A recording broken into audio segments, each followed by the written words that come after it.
Hey sweet friends, this is Gina. Welcome to the Rebookery channel. Today I'm going to show you guys 5 new journals that I am going to be listing in my shop this Friday.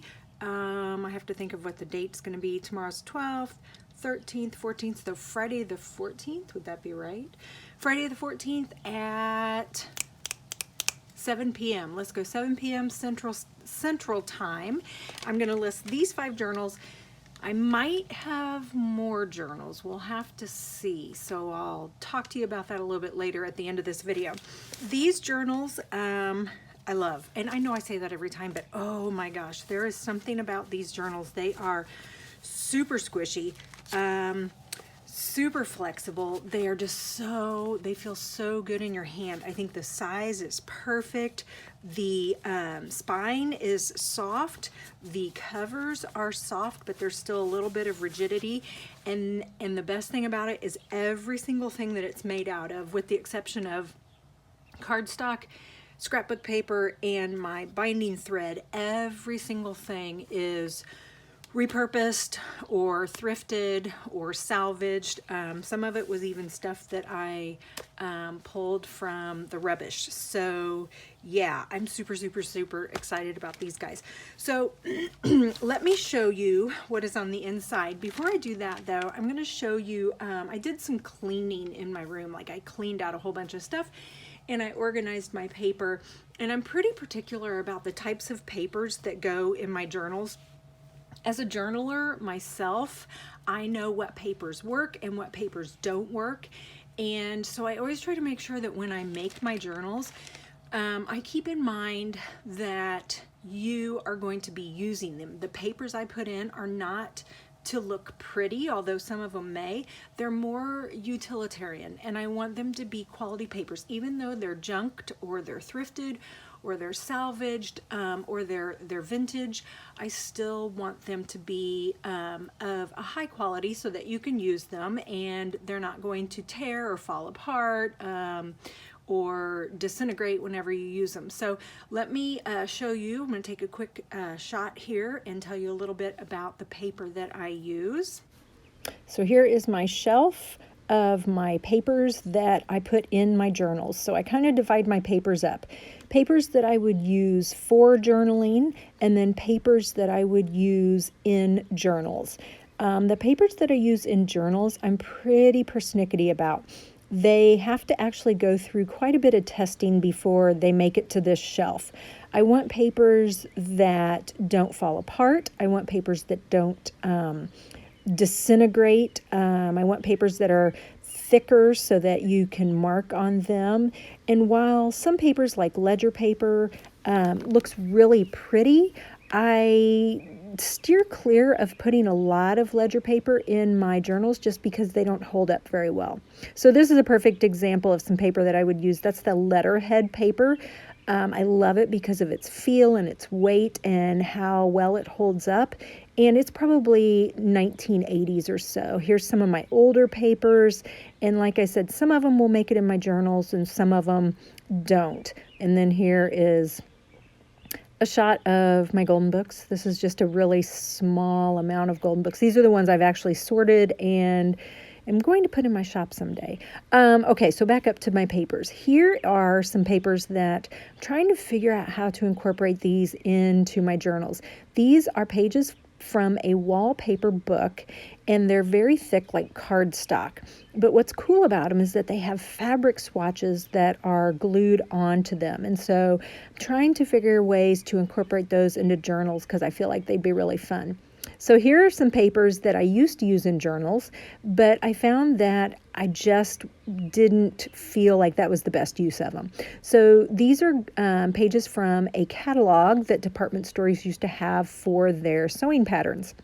But the problem is that they're pretty thin, and I really don't like using them as journal pages because then you cover up the images with your own journaling and things like that. So look for these. I'm going to be putting them into bundles and actually selling them as journal ephemera later this summer, and I'm super excited about that. Okay, so the first journal I'm going to show you guys is actually made with this old quilted Dresden plate, or this old quilt piece. it's a Dresden plate, and this was made by my, let's see, my great grandmother. So I inherited a whole stack of these last summer. I've washed them all, but I haven't pressed them.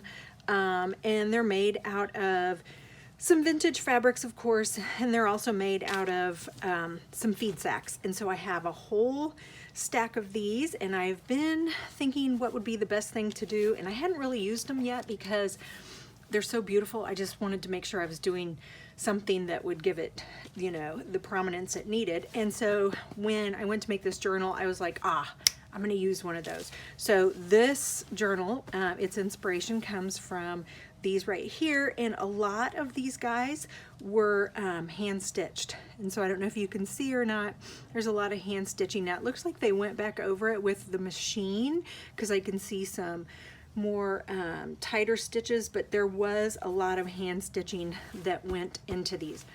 Oh, and they smell so good. All of these journals will have 5 signatures, and they all have basically the same setup page-wise. I'm trying to think. I think there are 7 times 2, so I think there's 14 pages per signature. And I'll put all of this in the listing on Etsy, but and they're soft spine, soft cover. So this is the journal. This is the front. This is the back. It has a vintage sheet as its sash, and then this is just a doily, a small, like a cup doily that I attached on the front. Inside, you will have a pocket in the front and a pocket in the back. So let me flip through and I will show you what this one looks like. We're gonna have wallpaper as the front of each one of the signatures. Some vintage calendars. I used a lot of vintage calendars in this. I like the weight of them. I also like that it kind of has a neutral feel on one side, so you can do all sorts of journaling. I used some old school papers. This is just like from some decals. This was the actual packaging that came with it. Some ledger paper, storybook paper, some scrapbook paper, and this is the center of the signature. So a nice mix of lighter and heavier weight papers. Wallpaper. This is some old notebook paper that I've put together to make a pocket. Some of my letterhead paper, and you probably see this a lot in my journals. I love this letterhead paper. I have a lot of it, as you saw when I went through my papers, but this paper is awesome. It is thick, but not cardstock, and it has a nice feathery texture to it. And so when you write on it or when you draw on it, it just pulls on your writing utensil, and I love using it. And it's you know, stable enough for like marker and things like that. So I always put these in my journals. Calendar page, stationery, some school book pages, cardstock. The end of that signature, and I have not filled the pockets. So this I posted on Instagram. This was actually an insert that came from a wallpaper book. So let me show you.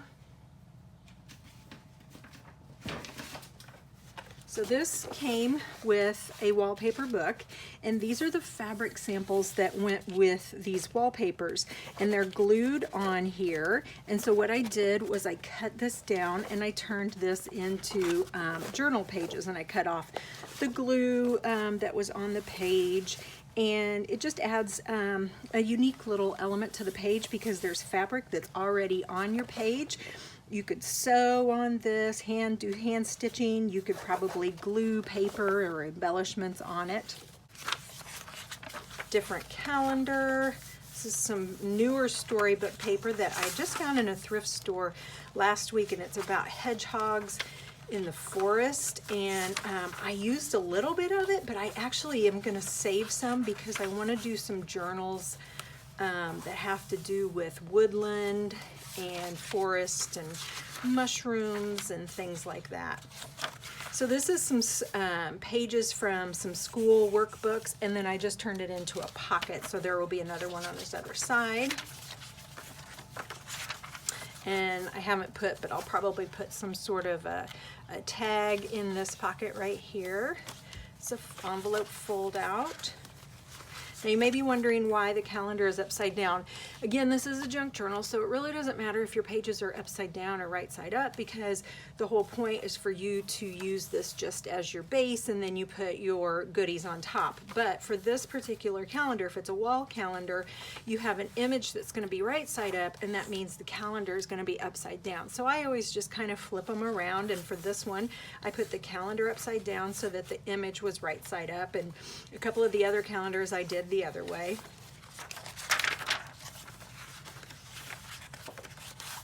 This calendar has the numbers on the front, but then the back was nice and blank.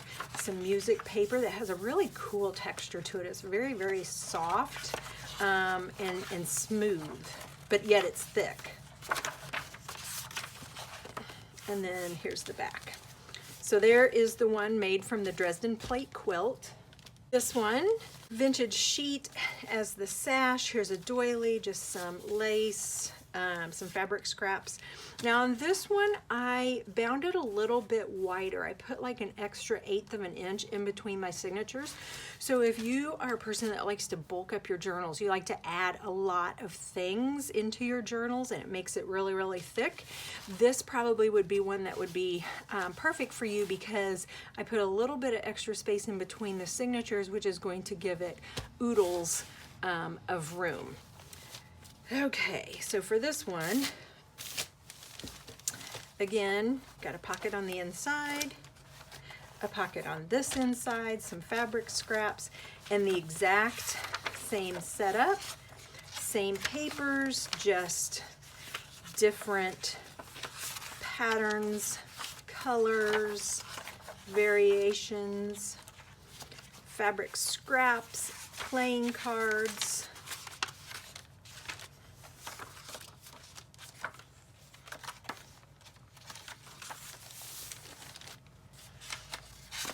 I like how this journal lays flat.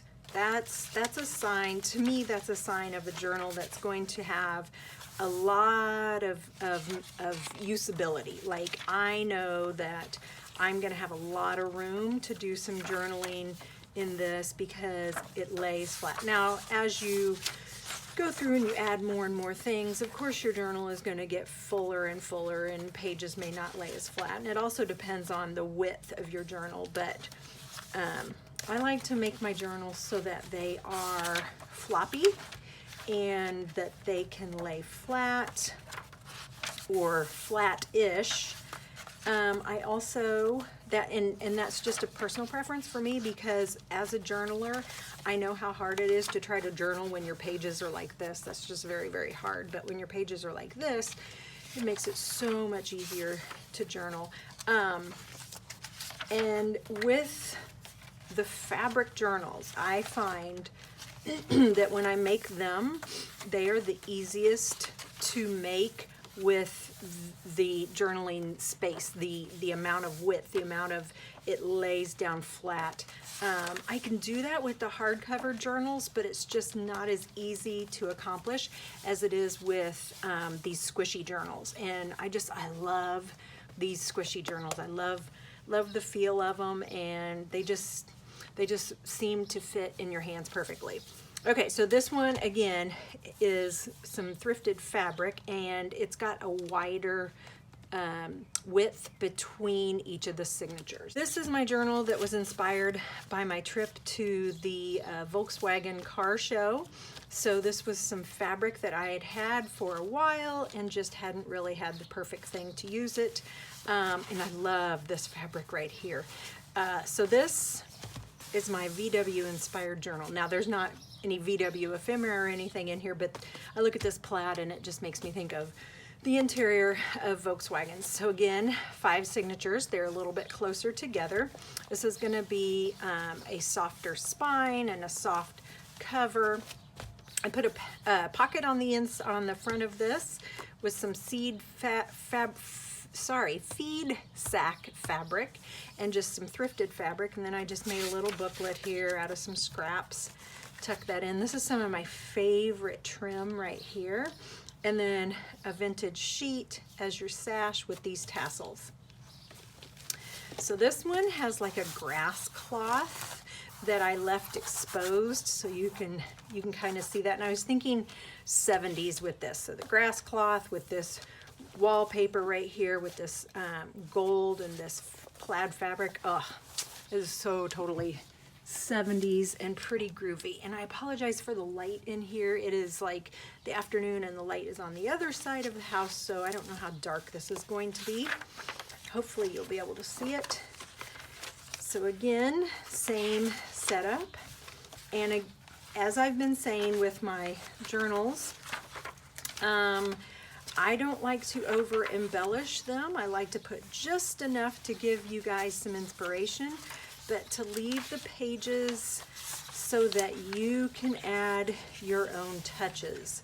I would never want somebody to not want to put things in their journal because I've already added all of my stuff to it. So that's why I leave the pages fairly blank.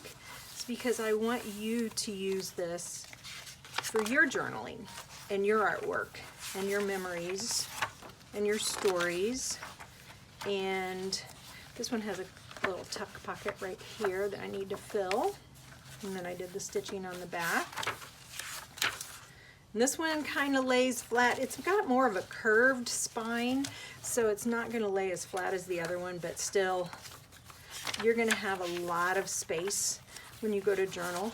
If you have a journal that does not lay flat because it was either made that way or maybe you've just filled it up so much like I have with my little journal, you can always take clips, like paper clips or clothespins, and clip the sides, and it should pull the sides down and give you some extra room. And so all of these pages that I've used are ones that I feel comfortable journaling on. They're thick enough to handle marker, colored pencil, crayon, even watercolor, ink. You know, they're not professional art papers, but they're not going to deteriorate or fall apart on you as you are journaling. And that's just, to me, that is the most important. When I'm making a journal, I always want it to be something, if I were to use it, would I be satisfied with it? Also on this one, there's a little owl. It's a wooden owl button, and I've got that stuck right there. I love this pink. This is something different for me because I usually don't do these muted colors, but this one is so dainty. So on the, let's see, the background of the front cover. So background of the front and the back cover, even though you can't see it. This is some linen that would be used for embroidery. So this is the pattern. And so I covered it first with this.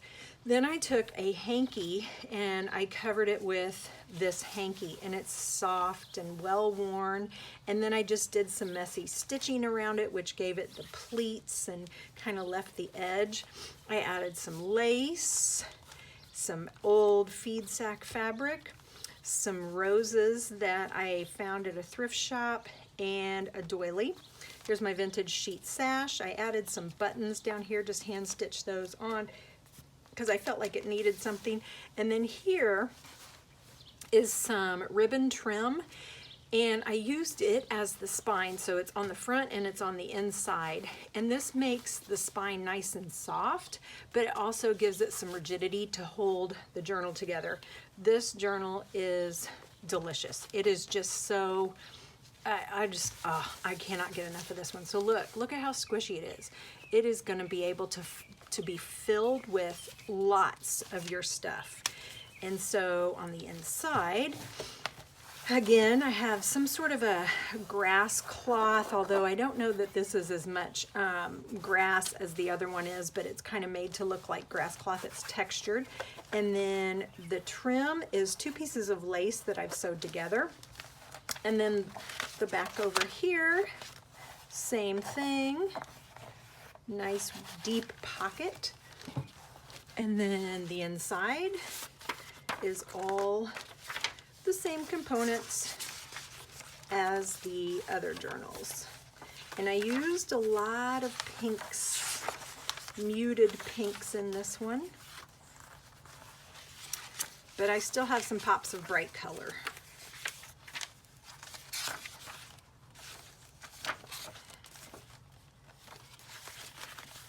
fold out envelope.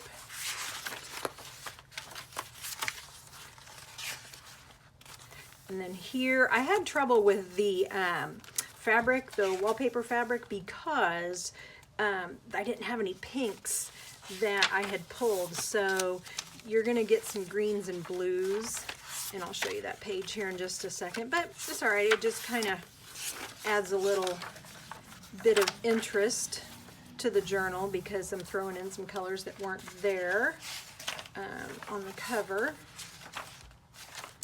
And then I think each journal has 3 different calendars or 4 different calendars.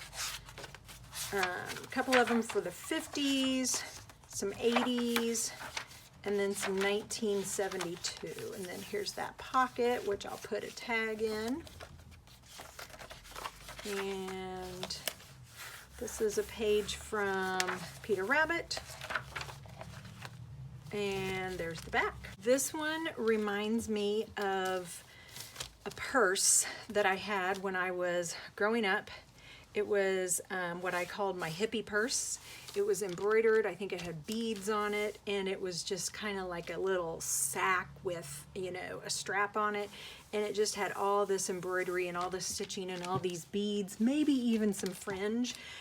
So how I made this one is I just took a tablecloth, so a vintage tablecloth, and then once I put that on, I went through all of my embroidery pieces and I started cutting out flowers and butterflies, and then I would just stitch those on. So these are all stitched on. This is a vintage sheet. This is some fabric. And then I found this, and it's hideous. It's this brown and yellow fringe. By itself, it would be absolutely ugly. But when you put it onto this, it just seems to work. Like I feel like these two things were made to go together. So I put that on, did some stitching in this mustard yellow, and then on the inside, again with this stronger textured wallpaper, kind of like a grass cloth. But then what I did was I used the pocket material was actually, instead of lace or trim like I normally do, this is embroidery or needlework cloth. I think it's called Ada cloth. And so this, I had a strip of it, and this became the pocket, which is kind of cool because if you're an embroiderer or you're a needlework person, you know this cloth, and it just kind of works that it goes in this journal when there's all this needlework going on. So there's your pocket on the front, and there's your pocket on the back. I think it's really cute. And then the same thing. So then this page, this was a page that the wallpaper was missing the corner, and I was like, well, it's such a good piece of wallpaper. I don't want to throw it away just because it was missing that. So I patchworked it. I put a piece of fabric here that makes a little pocket, and I put a card here that makes a little pocket, and then I sewed some trim material and some fabric scraps just to kind of make it this little mishmash thing, because I feel like this journal is kind of a mishmash journal. And then the same types of papers. Tried to add a little bit brighter colors in this one, so some peaches and some blues. But it's going to be basically the same setup. And yeah, lots and lots and lots of space for journaling, for your art, memory keeping, all of that good stuff. These papers are in my little journal, and I love using them. They hold up so well to all of my collaging and gluing and stuff like that. And this is a pocket with that notebook paper again. And then just tried to put in some fun papers like this. This is just a fun little piece of scrap paper that you could totally cover up if you didn't like, or you could use it as a piece of motivation or inspiration for something that you want to journal about. And then there's the last page right there. So these 5 journals will be in my shop on Friday, June 14th at 7 p.m. Central Time. Today's Tuesday, so I have a couple more days and I really kind of wanted to do a few more journals. So let me show you what I kind of had going on. If I have time, I would like to turn this little book. This was a sad little discarded book that I just couldn't bear to throw away. So I tried to repair the cover as much as possible. And this would be a cute little one signature, small little writing journal. So I'm gonna try to maybe get this one done, stick that one in. And then I have these guys left over from, gosh, I think it was last summer. So these are those little, oh gosh, what did we call them last year? Little storybook, I can't remember what I called them, but anyway, they have the storybook on the front, and then this is what it looked like on the inside with a pocket. Oh my gosh, it's been so long since I've done this. And then it folds up like this, and you wrap it around. So I had Lambkin. I had, what's this one? Ooh, Hop, Skippy, and Jump. Ooh, I love that one. That's cute. Oh yeah, and then it has the back on it. And then this one right here, which is Bunny Button. And I love this material because it's flannel. I would really like to get these done. I have the book pages, I have the covers done, I just need to get them done. So I might have those done, and if I do, I'll put those in my shop also. If I end up and do these, I will do another video closer to the time and let you see a flip through of these. I hope you found some inspiration today. I hope you're healthy, I hope you're happy, I hope you do something creative, and yeah, I will talk to you next time. Bye.